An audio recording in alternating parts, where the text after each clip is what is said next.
President जनाब अख्तरुल ईमान साहब, मैं उनसे बड़ी ही अदब के साथ गुजारिश करता हूं कि वो माइक पर आए और हम सबको कीमती बातों से नवाजें। लहू को लिखता हूँ, लहू पानी नहीं लिखता। महलों में जो नाचती है उसे रानी नहीं लिखता। MIM के लोगों पर एतमाद है लोगों का, कातिल को लिखता है कातिल, कभी मसीहा नहीं लिखता।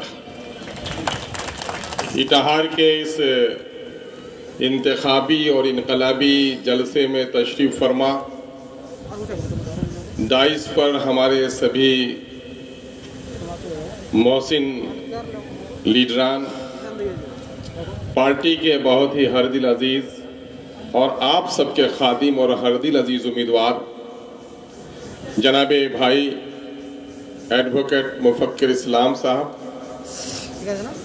हैदराबाद से आए हुए पार्टी के हमारे सभी मोहसिन जिम्मेदार बाप, यहाँ पर मौजूद कौम व मिल्लत के और बंगाल के इस पसमानदा और पिछड़े इलाके के गयूर नौजवानों, अजीज साथियों, बुजुर्गों, उलमा किराम, मेरी नेक पाकीज़ा तरीन और गैरतमंद बहनों और बेटियों, इस वक्त मैं आपके दरमियान आया हूँ। मुझसे पहले मेरे अजीज रफ़ीक और बिहार असम्बली के रुख जनाबे भाई अंजार आलम साहब नईमी ने अपना तारुफ कराया है। कुछ दिक्कत हो सकती है कि आपकी भाषा बंगाली है और मैं हिंदी और उर्दू में बोलता हूँ, लेकिन चूंकि आपका और हमारा रिश्ता इतना मजबूत है कि भाषा मिले न मिले दर्द हमारा एक दूसरे से मिलता है। हमारे भाषा मिले न मिले हमारे मसाइल एक दूसरे से मिलते हैं और यही वजह है कि इंसान ज़बान से ज़्यादा चेहरे को पहचान लेता है। मैं आपकी पेशानियों पर, आपके चेहरे पर जो खुशी, जो मुस्कान और जो विश्वास देख रहा हूँ, मुझे एतमाद है कि मैं जो कुछ कहने के लिए आया हूँ उससे ज़्यादा MIM पर आपका एतमाद जम चुका है। अजीज साथियों, जमहूरियत में और लोकतंत्र में इंतखाब, चुनाव की बड़ी अहमियत है। दरअसल ये बोने का वक्त है, जब किसान बोने के वक्त में अच्छे बीज और अच्छे खाद का इस्तेमाल करता है तो उसकी फसल भी अच्छी होती है, और बोने के वक्त उसने अपने बीज का ख्याल नहीं रखा तो फसल के कटने के वक्त उसको बड़ी मायूसी होती है। ये भारत हमारा और आपका वतन 130 करोड़ सारे मज़ाहिब के मानने वालों का वतन, इस वतन का कोई राजा नहीं है। ये वतन लोकतंत्र के नियमों पर चलने वाला वतन है, लेकिन आज ऐसा लग रहा है कि लोकतंत्र की हत्या हो गई है। कोई राज्य का नवाब बन बैठा है और कोई देश का बादशाह बन बैठा है। बैरिस्टर असदुद्दीन अवैसी इसी गुलामी की जंजीरों को तोड़ने की आवाज बंगाल के शोरों को देने के लिए आया।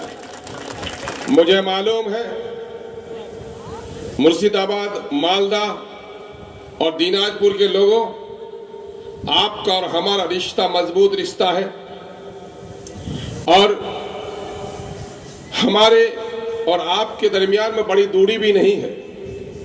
घंटा भर की दूरी होती है। आप किशनगंज में होते हैं और सुबह आंख मचलते हुए हम निकलते हैं और नाश्ते में आपके साथ यहाँ शामिल हो गए हैं हम। लेकिन एक दूरी है, वो दूरी है राज्य के अंदर जो सरकारें बनी हुई होती हैं, उसके राजनीतिक जो कार्यकलाप होते हैं, उसके राजनीतिक जो कार्य होते हैं, उसकी वजह से अलग अलग राज्यों के अलग अलग तौर तरीके होते हैं, लेकिन मामला ये है कि कसाई कसाई होता है, चाहे जिस तरह से काटे। कोई झटका से काटता है और कोई होले होले हलाल करता है, जान आपकी भी निकलती है, जान हमारी भी निकलती है। इस वक्त इस मुल्क में हमारे लिए गैरतमंद नौजवानों बड़ा एक सवाल खड़ा हो गया है कि इस मुल्क में हमारी आजादी और इस मुल्क की जमहूरियत, लोकतंत्र बाकी रहेगी या नहीं रहेगी। एक बड़ा सवाल है।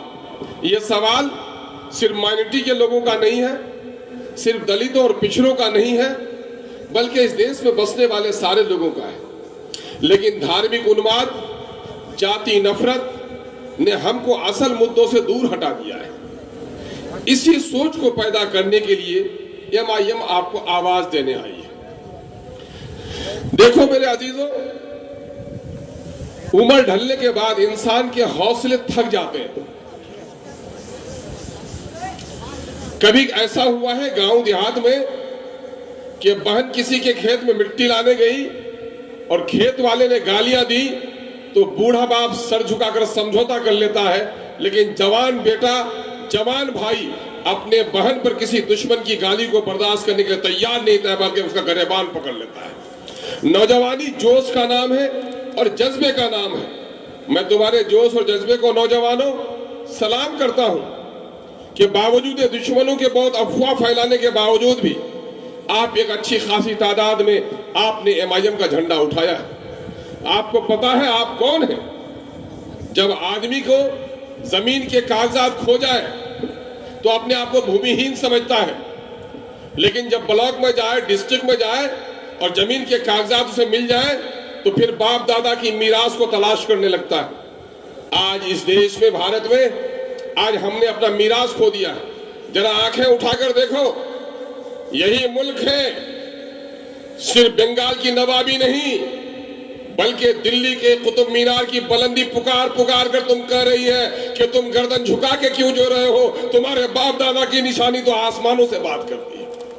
लाल किला की फसील तुमसे पुकार पुकार कर कह रही है कि तुमको किस चीज ने मायूस कर दिया। तुम्हारे बाप दादा की निशानी ये लाल किला की फसील है। तुम्हारे चेहरे पे मुस्कान क्यों नहीं है? तुम्हारे बाप दादा की निशानी ताजमहल की चमकती हुई पत्थर तुम्हारे माजी की याद दिलाती है। हमको किसने सेकुलरिज्म का पाठ पढ़ाया और फिरका परस्ती का खौफ दिखाकर हमें लोगों ने इस आजाद भारत में एक बार फिर से गुलाम बनाने की नापाक कोशिश की है। आपके अंदर में शक्ति है, आप इनकलाब ला सकते हो। हम बंगाल के 35% अकलियत के लोगों को, 45% दलित और पिछड़े लोगों को एक पैगाम देने के लिए आए हैं, और जो अगली दूसरी जातों के जो शोषित पीड़ित लोग